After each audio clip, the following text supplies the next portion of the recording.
Hello everyone, SK learning classes में आपका स्वागत है। और इस वीडियो में हम लोग जानेंगे पार्ट 7 के बारे में। रिलीज 5.0 में और क्या नई चीज़ें ऐड की गई हैं।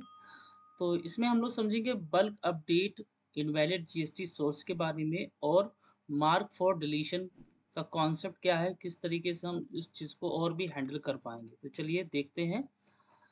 तो एक 5.0 में एक चीज़ और अपडेट करी गई है, bulk update for invalid GSTN source और हैंडलिंग मार्क फॉर डिलीशन।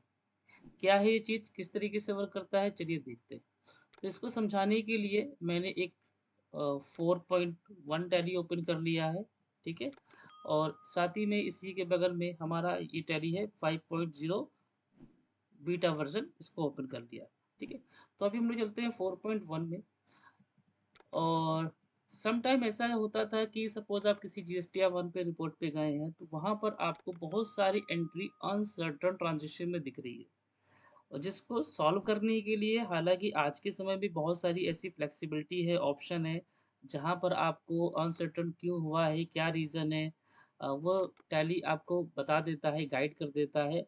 आप उस चीज़ को जाके देखते हैं और सॉल्व कर देते हैं। उसी में एक चीज़ और ऐड कर दिया है, बल्क अपडेट सोर्स। किस तरीके से वर्क करेगा, चलिए देखते हैं। तो इसके लिए हम लोग चलते हैं डिस्प्ले, मोर रिपोर्ट, जीएसटी रिपोर्ट पे जाएंगे। और यहाँ पर जीएसटी रिपोर्ट में हम इस R1 को ओपन कर लेंगे, ठीक है। मेरा एक डमी डाटा है, तो इस वजह से हम आप पर्टिकुलर मंथ ले लेंगे। तो यहाँ पर मैंने एक पूरा मंथ ले लिया। तो यहाँ पर आप देख सकते हैं अभी मेरे पास है 4.1, और यहाँ पर कुछ एंट्री अनसर्टेन ट्रांजिशन में दिखाई दे रही है। तो इसको जब एंटर करेंगे तो इनवैलिड और मिसिंग इन्फॉर्मेशन है, जहाँ पर पार्टी का जीएसटी नंबर है, एचएसएन नंबर गलत है। इस सारी चीज़ों को आप सही करेंगे तो एंट्री सही हो जाएगी। हालांकि ये मेरा डेमो डाटा है, इस वजह से ये सारे एरर आ रहे हैं। तो यहाँ पर अगर यहाँ पर आप एंटर करते हैं तो यहाँ पर ऐसा कोई भी एक ऑप्शन नहीं मिलता है बल्क अपडेट करने का, ठीक है। एंड अगर हम नीचे जाते हैं, mismatch information between master and transaction enter करते हैं, तो यहाँ पर भी ऐसा कोई ऑप्शन नहीं है बल्क अपडेट करने का। तो यही चीज़ 5.0 में जाके देखते हैं क्या होता है। तो चलते हैं 5.0 में। तो आप देख सकते हैं हम लोग आ गए हैं 5.0 में। और अगर अभी हम लोग चलते हैं GSTR1 रिपोर्ट, ठीक है, GSTR1 रिपोर्ट पे हम लोग आ गए। तो आप यहाँ पर देख सकते हैं कई सारी एंट्री अनसर्टेन ट्रांजिशन में दिखाई दे रही है, ठीक है। तो एंटर करेंगे। एंटर करने के बाद आप यहाँ पर जाएंगे, मिसमैच बिटवीन एंड मास्टर। तो यहाँ पर आपको एक ऑप्शन देखने को मिलेगा, bulk update as per master, ठीक है। तो ऐसे में क्या है कि यहाँ पर बहुत सारा आपको ट्रांजेक्शन दिख रहा है। और ये एरर कब आता है, जैसे कि सपोज कोई पार्टी है आपका, कस्टमर कंज्यूमर में है, आपने आप उसको उसके पास जीएसटी नंबर आ गया, तो आपने उसको रेगुलर कर दिया या फिर रेगुलर से कंपोजिशन कर दिया। तो ऐसे में वो सारी एंट्री इफेक्ट हो जाती थी, जिसकी वजह से ये एरर आता था। तो अभी तक हम लोग क्या करते थे, एंट्री को ओपन करके एक एक करके एक्सेप्ट करना पड़ता था। तो ऐसे में आप सारी एंट्री को वन बाय वन सेलेक्ट कर सकते हैं। और यहाँ पर जैसे ही क्लिक करेंगे तो जो भी अपडेट सोर्स होगा, जो भी आपने लेटेस्ट अपडेट किया होगा, उसके अकॉर्डिंग ये अपडेट हो जाएगा। इससे पहले वाले रिलीज में देखिए ये ऑप्शन नहीं था, इसलिए मैंने आपको 4.1 और 5.0 ओपन कर दिया। तो जैसे ही आपने क्लिक किया, पूछेगा अपडेटेड सोर्सेज, यस। ये सारी एंट्री ऑटोमेटिक अपडेट हो जाएंगी, मतलब वन बाय वन करने की ज़रूरत नहीं पड़ेगा। देखिए सारी एंट्री क्या हो गई, अपडेट हो गई, और यहाँ से हट के आपका पर्टिकुलर उस B2B या B2C जो भी एंट्री होगी उस पर चला जाएगा, ठीक है। तो अगर अभी हम अब फिर से उस एंट्री को अगर चेंज करते हैं, तो सपोज अगर हम चलते हैं अल्टर पे, लेज़र, और ये थी हमारी पार्टी आशा करके। तो सपोज मैंने यहाँ से इसको रेगुलर से अनरजिस्टर्ड कर दिया, ठीक है। कंट्रोल ए से सेव कर देंगे और फिर से चलेंगे जीएसटी रिपोर्ट पे, R1 ओपन करेंगे, डेट ले लेंगे कब से कब तक, और फिर से जाएंगे अनसर्टेन ट्रांजेक्शन में। तो यहाँ पर देखिए फिर से वो एंट्री अपडेट आ गई। तो यहाँ पर आपको वो दिखेगा जो भी आपने जीएसटी से रिलेटेड अपडेट सोर्स किया है। तो यहाँ पर देखिए वो सारी एंट्री फिर से आ गई। तो वन बाय वन करके अपडेट करने की ज़रूरत नहीं है। अगेन आप क्या कर लेंगे, सारी एंट्री को एक साथ सेलेक्ट कर लेंगे और यहाँ पर क्लिक कर देंगे अपडेट एज़ पर मास्टर। तो ये चीज़ ऐड कर दी गई है ताकि आपको एक-एक एंट्री अपडेट करने की ज़रूरत ना पड़े, ऑटोमेटिक सारा वो अपडेट हो जाएगा। सेकंड, बाकी जो ये सारे एरर्स आ रहे हैं, इस एरर का सॉल्व करने का अलग तरीका है, क्योंकि ये मेरा डेमो डाटा है, इस वजह से काफ़ी सारे एरर आ रहे हैं और मैंने पार्टी पे जीएसटी नंबर गलत डाला है या फिर नहीं डाला इस वजह से। तो बताने का ऑप्शन वही था, अपडेट एज़ पर मास्टर, उम्मीद करते हैं समझ गए होंगे आप।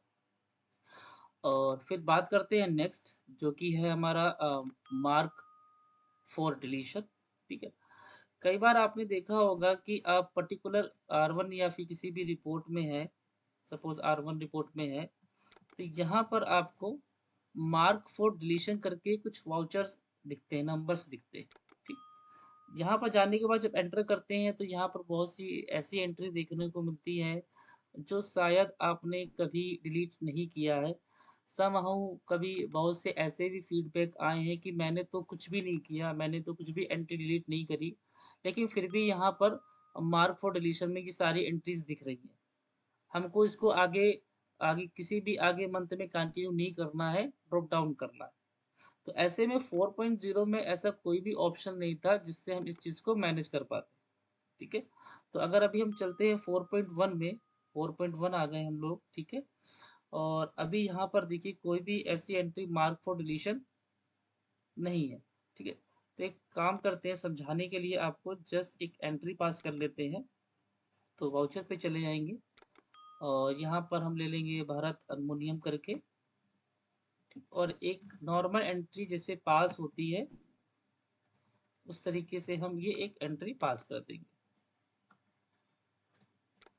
ठीक है, ई-वे-बिल हमें नहीं चाहिए, इसको कर देंगे सेव। अब चलते हैं जीएसटीआर 1 की रिपोर्ट पे।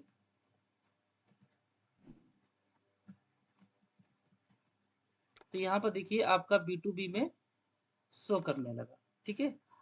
अब एक काम करते हैं कि अभी अगर आप इसको डिलीट करते हैं, देखिएगा क्या होगा। अभी मैंने इस एंट्री को ओपन करके ऑल्ट डी के साथ डिलीट कर दिया और एस्केप करेंगे, तो फिर से आप जीएसटीआर 1 पे जाएँगे तो यहाँ पर मार्क फॉर डिलीशन में वो एंट्री नहीं जाएगी।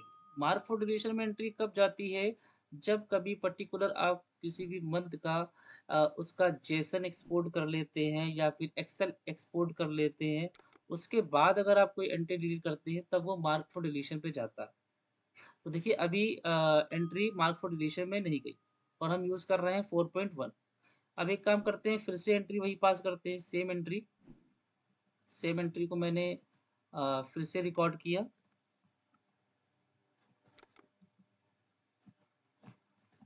सेम अमाउंट जीएसटी लगा देते हैं, सेव कर देते हैं, ठीक है? अब चलते हैं जीएसटी रिपोर्ट। तो फिर से वही एंट्री आ गई, बी2बी में हमारी एंट्री, ठीक है? बी2बी में भरत एल्युमिनियम करके एंट्री आ गई। अब एक काम करते हैं, इसको करते हैं एक्सपोर्ट। एक्सपोर्ट के बाद जीएसटी रिटर्न, और यहाँ से एक्सपोर्ट कर लेते हैं जेसन या फिर एक्सेल, जिसमें भी आप चाहते हैं। तो मैंने यहाँ से एक्सपोर्ट कर लिया।